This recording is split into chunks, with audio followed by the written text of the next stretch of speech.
Bonjour, ceci est un projet non terminé.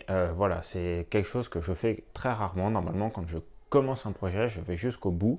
Mais celui-ci, j'avais dû le stopper pour traiter le sujet de l'armée nain du chaos, là, pour un ami, puisqu'il y avait vraiment une date limite pour rendre ce projet. Alors que moi, pour mes projets perso, bah, globalement, je n'ai pas vraiment de date limite. Donc j'avais mis celui-ci de côté. Et c'est de cette figurine qu'on va parler dans cette vidéo.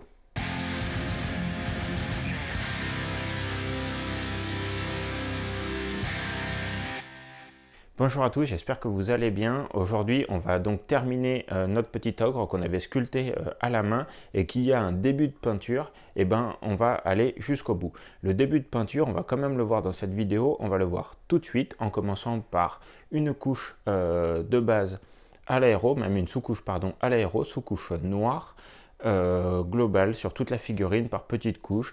Sous-couche toujours très fine, hein, moi, que j'adore vraiment. Alors, autant je déteste l'aéro, mais autant la sous-couche à l'aéro, par contre, vraiment, je trouve ça vraiment d'une qualité top. Ensuite, premier essai pour moi, j'ai fait mes couches de base à l'aéro, donc principalement que la peau. Donc j'ai repris, bah, voilà, j'ai dilué ma petite peinture, j'ai fait mes couches, mais honnêtement, c'était vraiment pas top parce que ça crachote. Alors je sais pas si ça vient de l'aéro ou du compresseur. Maintenant que j'ai un nouveau compresseur, j'espère vraiment pouvoir mieux maîtriser cette partie-là. Et après, je verrai bah, du coup s'il faut que je change aussi l'aéro en lui-même. Bon, c'est du matériel de récup, hein. Donc, et ensuite, j'avais commencé quelques petites couches au pinceau, donc en faisant les cuirs principalement, les métaux et la couche de base de l'arbre. Donc voilà, donc rien jusqu'à là, voilà, rien de bien sorcier. Mais j'avais même profité pendant la peinture des nains du chaos de finir complètement ma texture de l'arbre parce que c'est exactement la même recette que celle que j'ai faite pour les planches du char, pour les planches voilà, du char. Donc j'avais fait les deux en parallèle pour gagner un peu de temps et pour vider la peinture de la palette. Donc maintenant on reprend le projet à ce niveau-là. On va commencer par finaliser toutes les couches de base. Moi, mon process, normalement, c'est vraiment de faire toutes les couches de base. Là, je m'étais arrêté au milieu, puis j'ai juste fini l'arbre pendant les nains du chaos. Mais là, voilà, on reprend toutes les couches de base, on va à l'atelier, et ensuite, on attaque la suite du projet. Et voilà, quand j'ai repris du coup la peinture de cette figurine, la première chose que j'ai faite, c'est que m'attaquer au socle.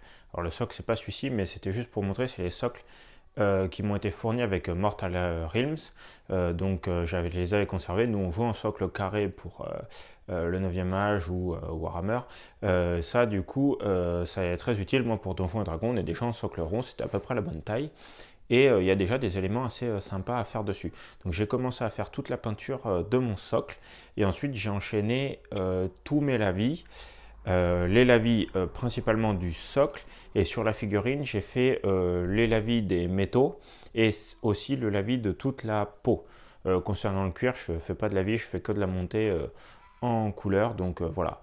Donc au niveau des lavis, c'était bon, globalement assez rapide. Et ensuite, je suis retourné sur mon socle pour le finir parce que j'allais utiliser, on va dire, bah, notamment les brossages à sec qui sont des techniques, on va dire, assez sales de peinture.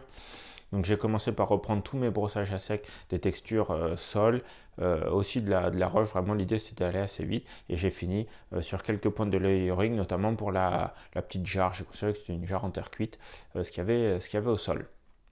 Donc voilà, donc le socle terminé, on reviendra dessus à la toute fin de la vidéo. Maintenant, on s'attaque à la figurine. Pour ça, finalement, la figurine est assez simple. J'ai repris très rapidement les métaux, ça, bon, je vous en fais grâce. Et j'ai repris la peau. Ça faisait longtemps que je n'avais pas fait de la vie pour la peau, honnêtement, et ça m'a un peu perturbé de derrière retravailler ça. Ça avait vraiment sali la figurine, j'ai vraiment galéré à rééquilibrer les teintes. Donc au final, ce que j'ai fait, c'est que j'ai fait des contrastes beaucoup plus forts et j'ai replacé derrière un léger glacis pour uniformiser le tout. Je suis pas totalement insatisfait de la solution, mais bon, voilà, c'était voilà. Par contre, on va se concentrer sur le cuir. Je vous avais pas montré de tuto cuir dans la vidéo des nains. C'est une texture que j'avais bah, voilà, esquivée, je pouvais pas tout filmer. Donc là, ce coup-ci, on va le prendre en entier et d'une traite. Donc j'ai commencé sur un marron très foncé que je coupe à 50-50 avec mon fameux marron rouge. Et là, je recouvre au moins 50% à peu près des textures. Donc je lui ai fait un pagne en cuir et toutes les lanières. Donc 50% de cette couleur-là. Et ensuite, je reprends ce coup-ci le marron un peu plus rouge d'un coup. Et là, de ces 50%-là, je redivise à peu près par deux. Donc ça fait à peu près 25% dans ce marron là. Et ensuite je ne fais que le couper avec des couleurs de plus en plus claires pour vraiment me concentrer sur la partie externe des cuirs, les arêtes, les parties qui frottent, donc au niveau des liaisons de la hanche, au niveau de ce genre de choses. Vraiment, voilà, le cuir travaille, c'est là où finalement il s'éclaircit, où il craque. Et à la fin, j'ai fini avec un tout petit liseré, des toutes petites craquelures, vraiment très fines. Vraiment dans les endroits en bout d'où c'est déchiré ou sur ce genre de choses. Donc voilà, donc cuir fini, finalement, ça fait une figurine qui est terminée à 2 petits détails près. Des détails souvent que j'oublie en plus en fin de figurine. Les pigments. J'ai 3 pots de pigments, je les utilise quand même maintenant de plus en plus, j'essaye. Ça apporte de la richesse au socle. Donc j'ai commencé par mon petit pigment couleur sol que j'ai mis en pointillé. Et ensuite j'ai fait mes 2 verres, un vert très pâle sur tout ce qui est pierre et un vert un peu plus foncé sur tout ce qui est vraiment moisissure, donc au niveau de la jarre, ce genre de choses. Et un truc que j'ai pas filmé mais que j'ai rajouté un tout petit peu après, c'est également sur le tronc qu'il a à la main, j'ai mis un peu de vert. Et après la petite touche finale vraiment qui finit propre le projet, c'est le bord de la figurine en noir.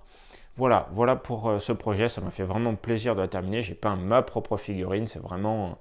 Enfin voilà, pour ceux qui ont eu la chance de le faire, honnêtement, moi j'en suis vraiment très satisfait, très content. Je ne vais pas détrôner les sculpteurs de Game Workshop, hein, ça c'était pas le débat, c'est pas la question. Mais en tout cas, j'ai ma figue et pour les avoir mis après finalement dans ma vitrine, l'échelle est pas si petite. Il doit manquer peut-être 2-3 mm en vrai, hein, mais c'est pas si petit.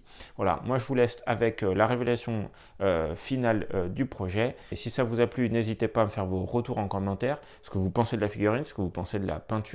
Est-ce que vous auriez pas toujours fait différemment, notamment au niveau des textures. Et moi, je vous laisse avec les photos et je vous souhaite une bonne journée. Bye bye.